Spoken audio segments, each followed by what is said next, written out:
And when you don't feel good for weeks and months at a time, depression, anxiety, fear, avoidance, social isolation, all of those emotional impacts begin to increase that level of pain.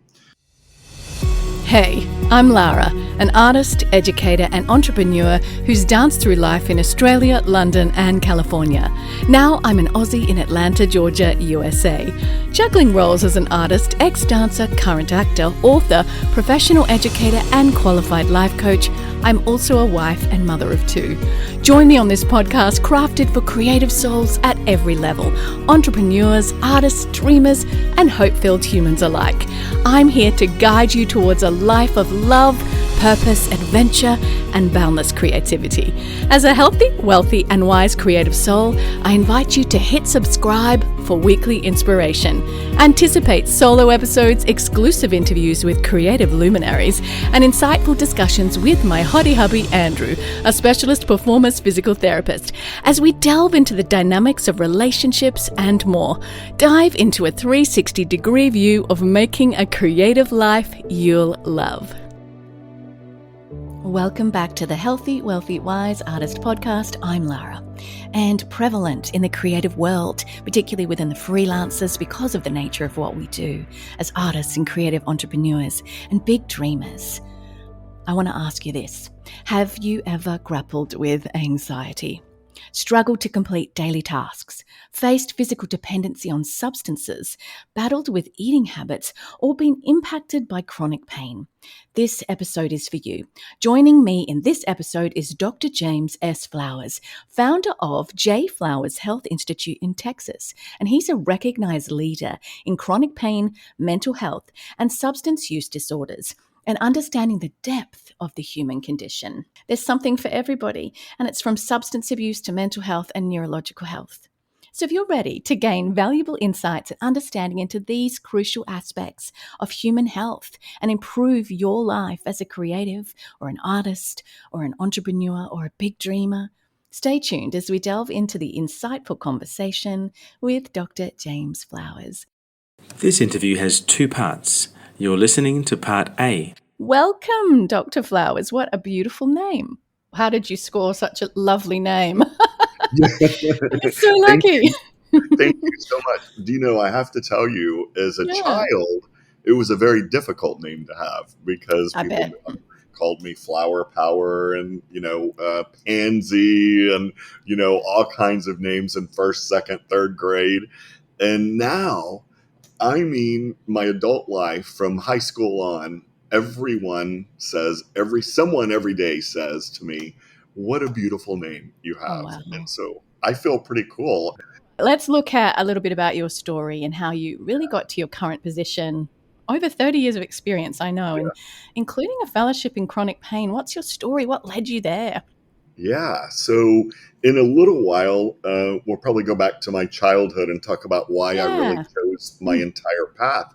But really what led me there, I would say the most recent thing 30-something years ago that led me there was my undergraduate degrees actually are in marketing, finance, and are in marketing and finance. And then my junior year of undergraduate, I'm the youngest boy, and then I had twin sisters in the middle and an oldest sister.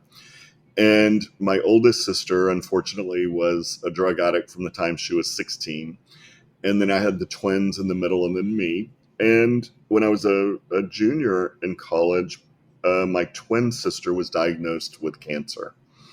And it was a very, very, very painful cancer tumor that was impinging on nerves and on the nervous system. And then she had to do chemotherapy, and the chemotherapy would burn the nerves. And so I would take her to MD Anderson Cancer Hospital here in Houston and would visit with her pain physician on a regular basis. And I would come home and go to these appointments with her. And I watched her go through this process. And unfortunately, she passed away. And her physician, her pain physician or pain oncologist, actually attended her funeral, which is pretty rare for an oncologist to go to one of his patients or her patients' funerals. But he did. And after the funeral, he came up to me and said, "Why don't you come to my office next week?" And I looked at him and said, "Is something wrong with me? And is something my sister like? Should I be worried?" And he said, "No, no, I just want to visit with you." And so I went to his office and sat down with his nurse, was his wife at the time, and the three of us sat down. And he said to me, he said, "What are you going to do next?" And I said, "Well, I'm going to work on my MBA." And he said, "You could do that." And I said, "Well, thank you." And he said, "But," he said, "I watched you for the last few years with your sister having cancer and the pain that she went through." And he said, "I did my pain fellowship and I've worked with oncology pain my entire career. And there's something in you that you have a natural ability to help others with pain. And he said, I really think you should look at that." And he said, "I'm giving a lecture at the university medical school that I went to. Why don't you come with my wife and I? And I'd love to give you a tour of the school." And so I did. And on a just a like, sure, why not? And I wasn't planning on it, and so I went with it. He and his wife went to the lecture that he gave, and it changed my life. And so I went back to school and did an undergraduate in psychology, and then I went on all the way for another 12 years of school. And that's really how I became the specialist that I am today, is Yeah. because of my sister's experience with chronic pain, and then Yeah. my oldest sister's experience with addiction. And so my Mm. core clinical specialty has been chronic pain and dual addiction, and for 30 something years. Oh Yeah. my goodness. A lot of people are really scared to go near those areas. I recently, as a life coach, it's my parallel career, I call it, to being an artist, Yeah. started working with the families of addicts. Yeah. It was an area that I never thought I'd go into. So I'm particularly interested because I was scared to go near people that have lost sons and lost Mhm. daughters, or husbands are horrible to live with, and vice versa. And it's a really incredible, beautiful area I see now, to be able to hold people's pain with them and help them navigate it and move forward with life. So I commend you so much. I do have a curiosity question around this, though. Do you believe that there's more mental health issues today compared to previous generations, more addiction? And if so, what do you see going on? What's the root cause, really, of the increase, if there is an increase? Yeah, I absolutely believe that there is a significant increase. I think it's probably 4, 5, 6, 7 times higher than it was uh, in our parents' generation, even. In the 60s, there was a lot of people using pot and marijuana, marijuana and LSD and things like that.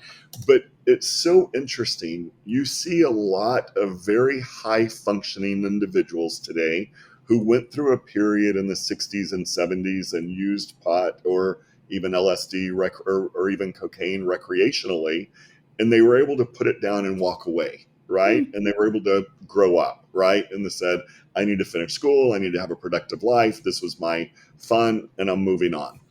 And for some reason, and I'll talk about some of those reasons in a minute, it's probably 5, 6, 7 times higher now. We're not seeing people put it down and walk away. We're seeing people pick it up and say, oh my gosh, this gave me this intense feeling that I'm missing in my life.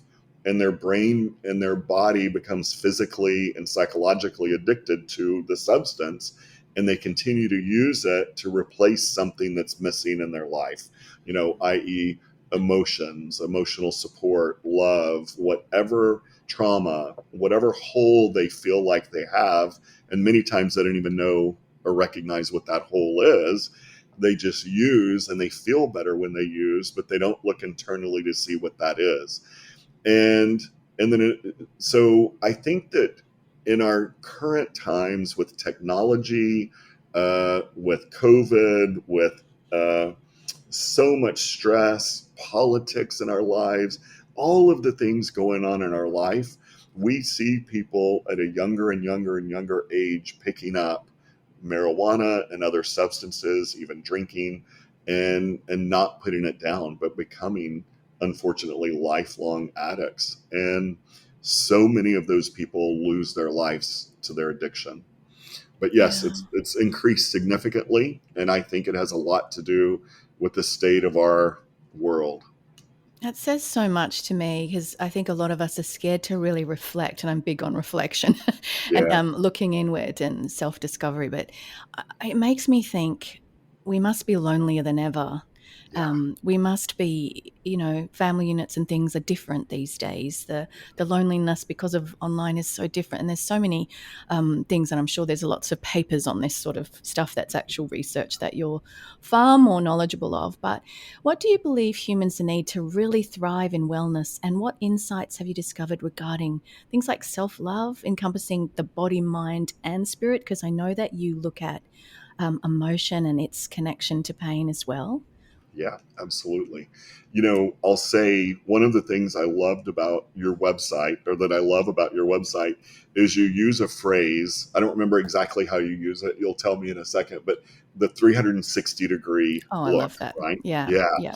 I Mm, love that wording. And what I say every single day of my life, probably to families with whom I'm working, is we look at the human body from a 360-degree circle: mind, mm, body, spirit, biopsychosocial approach to life. And that means that when we're missing one piece of it, whether it's spiritual, whether it's emotional, whether it's body, whatever is wrong in our system of that 360 degrees, if we tackle just that, there's 359 other degrees, right, mm, that also need to be looked at, because that one pinpoint affects every other one of those spokes around the wheel, right, in our absolutely. body.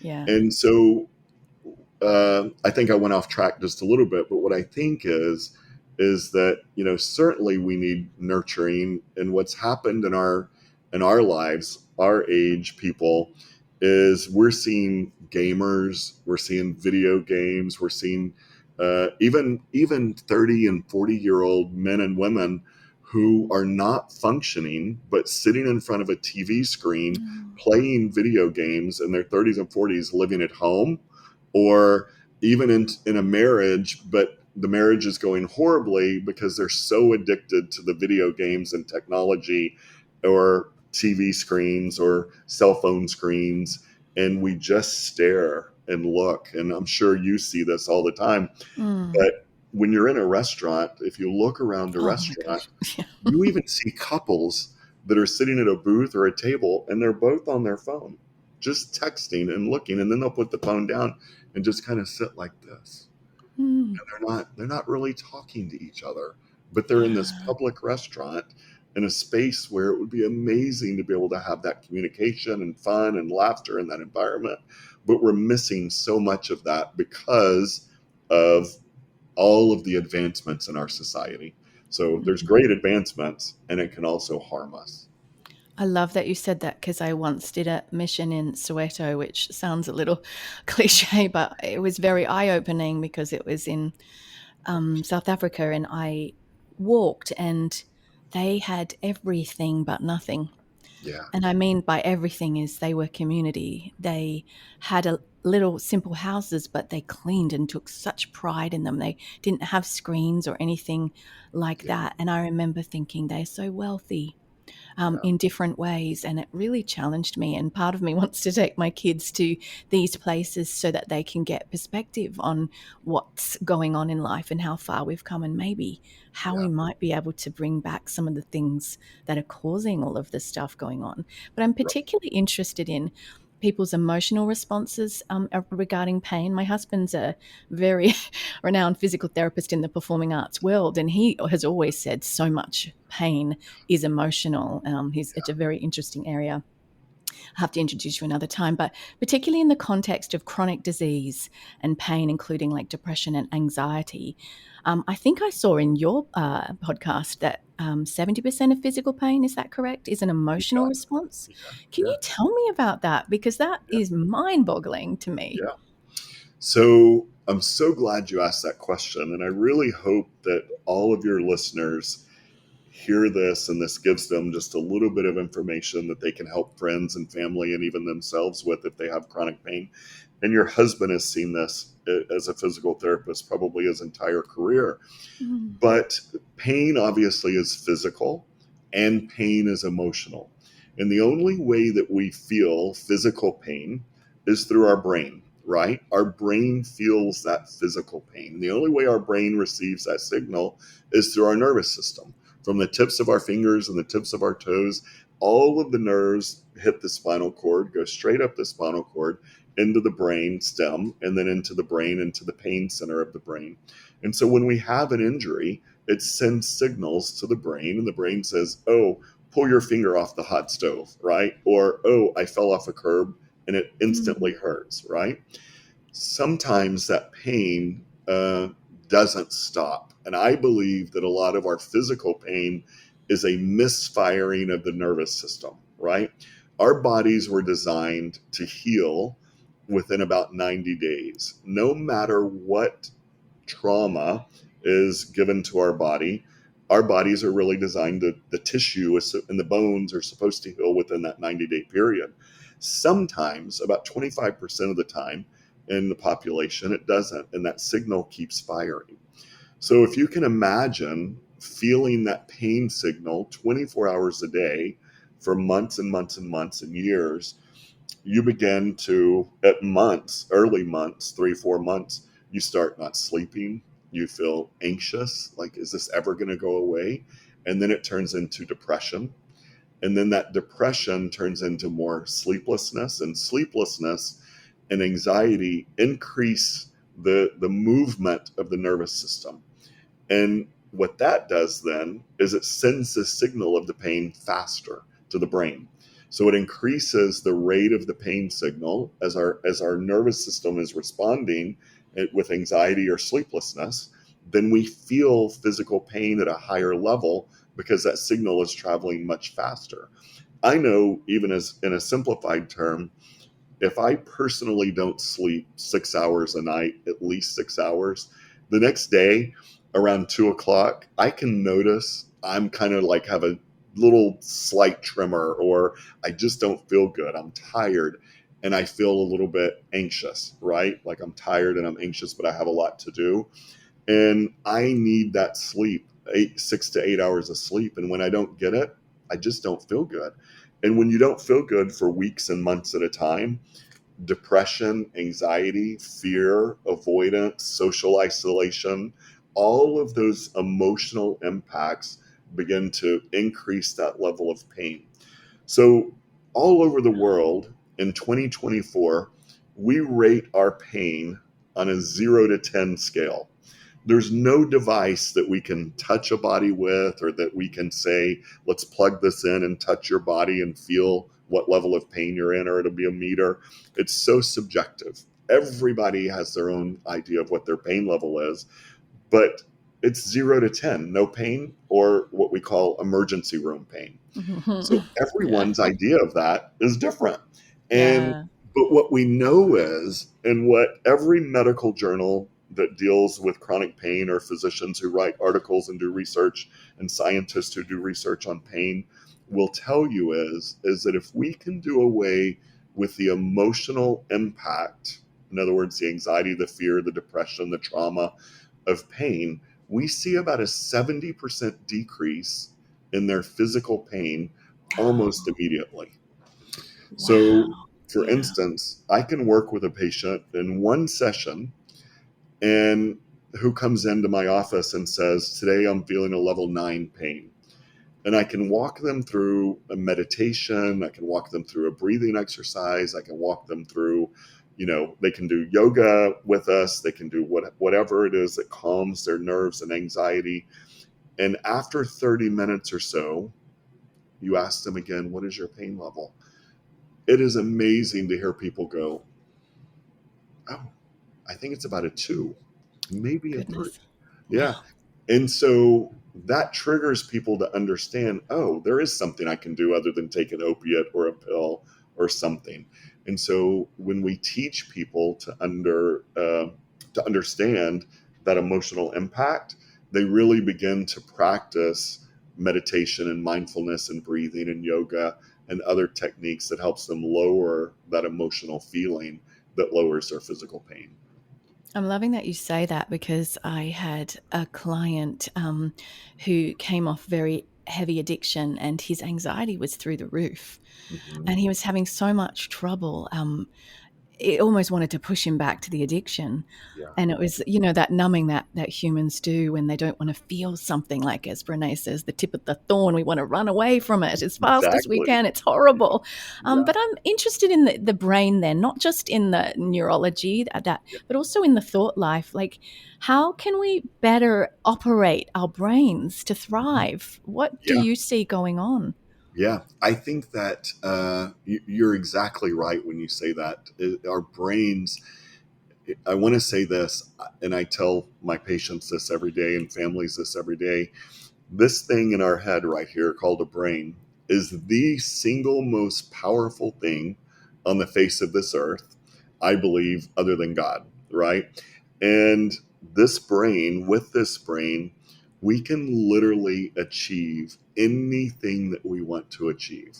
We can manifest whatever it is that we want to manifest in our lives, whether it's success, whether it's happiness, whether it's a career, whether it's a marriage, whether it's a relationship, whatever it is, we can use this. And the problem with the state of our world today is many of us just aren't using this because we're so busy in traffic. We're so busy taking care of kids and working and cooking and doing everything in our lives that have to be done throughout the day and the evening that we don't stop and pause and take care of ourselves. We change the oil in our car, or we have it changed, right?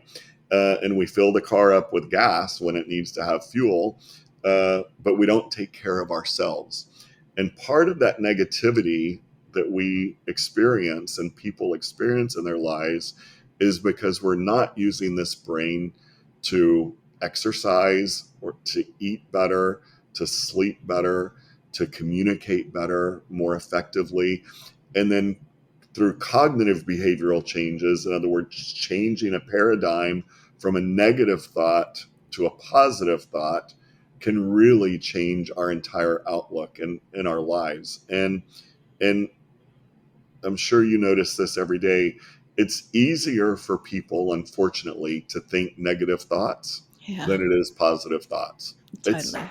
it's so wild, but Hmm. it is. When you sit again, I'm going to use the restaurant. When you go to lunch today, if you're sitting at a restaurant, you have three tables around you. Two of those three tables are talking about negative things and negative. 100%. Yeah, we don't sit and Yeah. talk about the great things in our lives. The Yeah. news that comes to us in the morning while we're getting dressed, in the evening when we're before dinner or what have you, and watching it. It's all negative. We're just fed negative thoughts constantly. And if we can use our brain to turn that around and turn that negativity around and stop ourselves cognitively and consciously into more positive thinking and visualizing what we want and what we need, how we physically want to feel, how we emotionally want to feel, what we want our relationships to be like, and what we want our success, our finances, or anything else in our life to be.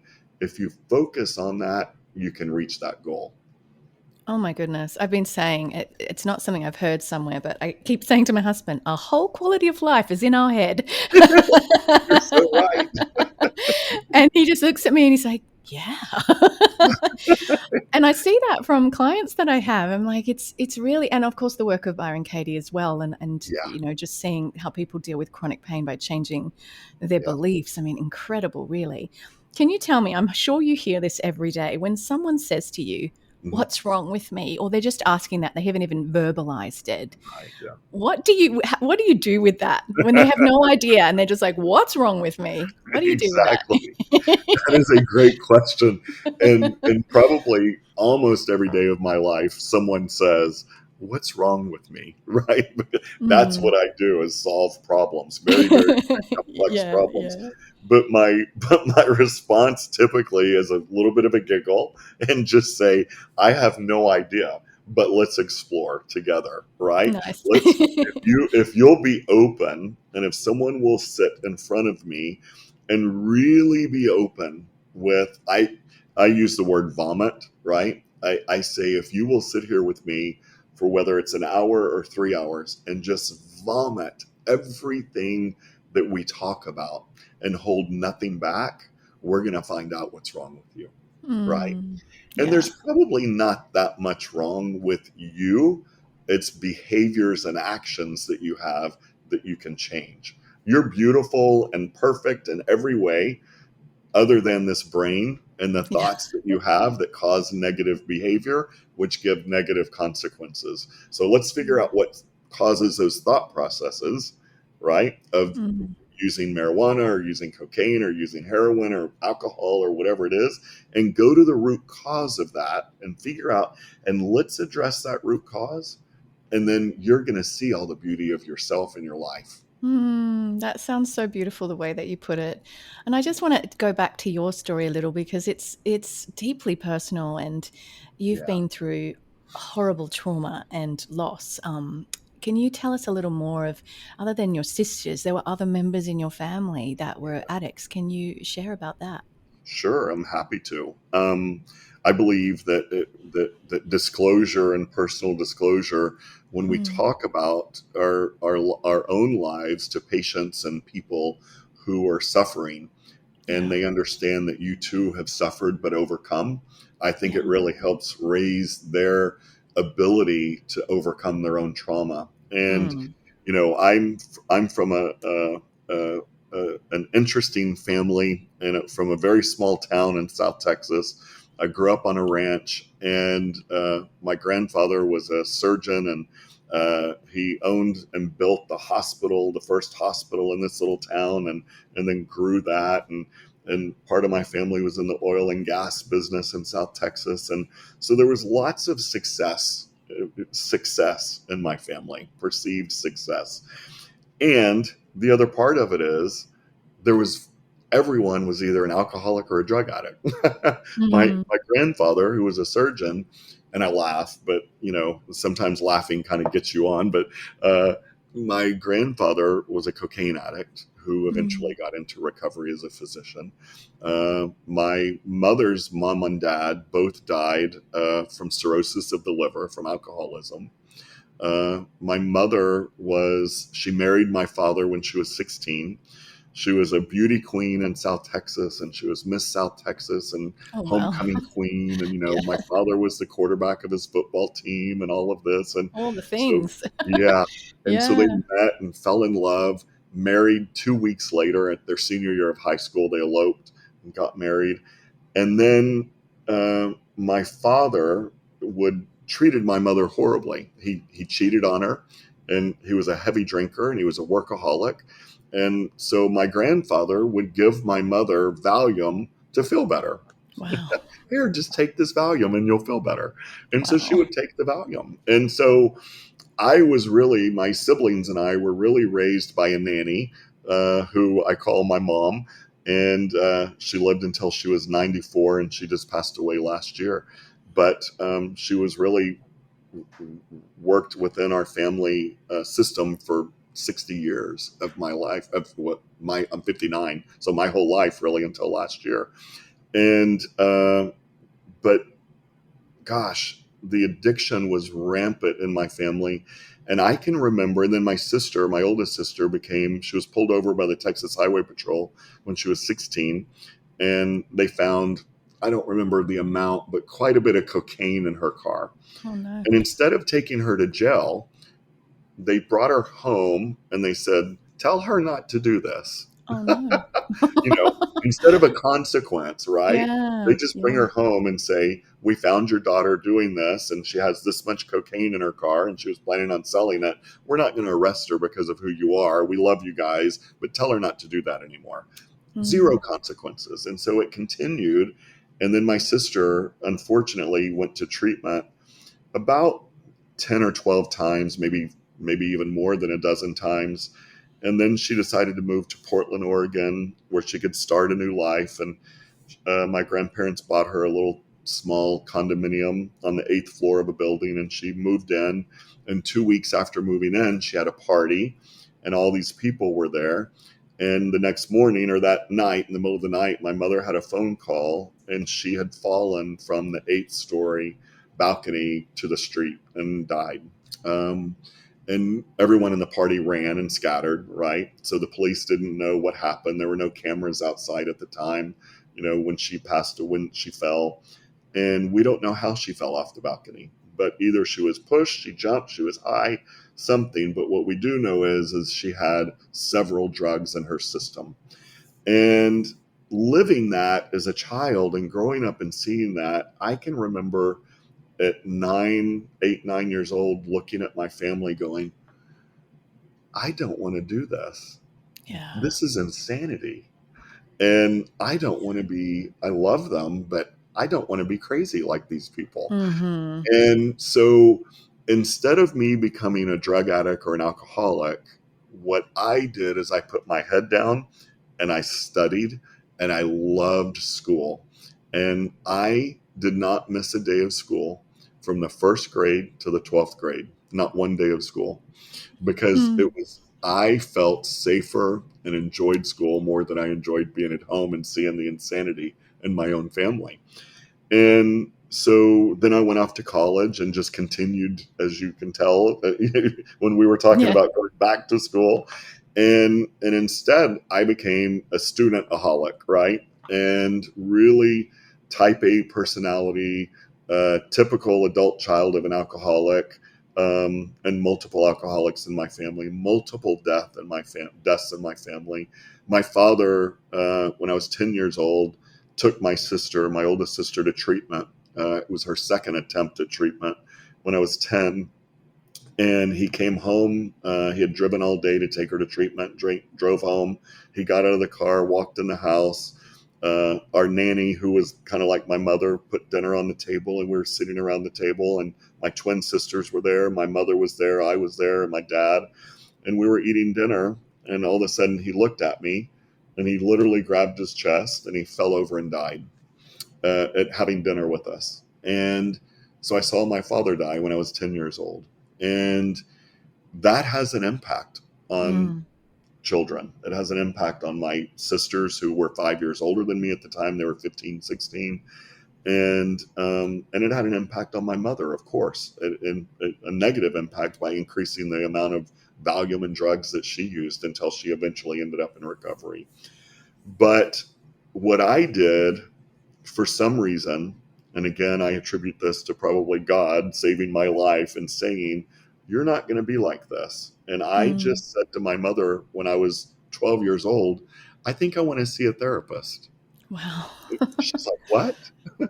And I said, I think I want to see a therapist. Yeah. And she's like, okay. And so I started going to a group therapy with a therapist in Corpus Christi, Texas, when I was 12 years old. And it was a group of 8 or 10 other boys. And we would sit in therapy twice a week and just talk about our issues and problems and what was happening. And she was the most amazing therapist. And I really attribute part of my career to her for inspiring me to help other people and help myself. But I just, yes, I'm a workaholic, probably. Yes, I'm a studyaholic and an academic-aholic. But I didn't go down the route of addiction and alcohol and drugs. Interestingly, the career that I have is working with addiction and mental health and complicated medical problems. And I've never smoked pot. I've never used cocaine. I've never, I just said I was repulsed by it. It had the opposite effect because I saw what it did to my whole family. My son is 10, so when you share that, it's very real to hear that, because I can really picture him, and if that was our family. And it's, I'm amazed, and I mean, it's incredible, but by grace that you have flipped your life the way you have, because obviously it's not always the way that it goes. Phew, today's masterclass is done. I love reaching back and saying I've done this and helping you learn the easy way. If you want more, head to larabiancapilcher.com for show notes, links, freebies, my blog, coaching and courses, and you can also head to my socials, Lara Bianca Pilcher on Instagram and Facebook. I'm also on Twitter and Pinterest. Thanks again for listening. Please leave a review on Apple Podcasts. That would mean the world to me. And of course, keep on living the healthy, wealthy, wise artist living towards your dream life. Bye, friends. P.S. Shout out to my hottie hubby, Andrew Pilcher, who does all the editing on this podcast.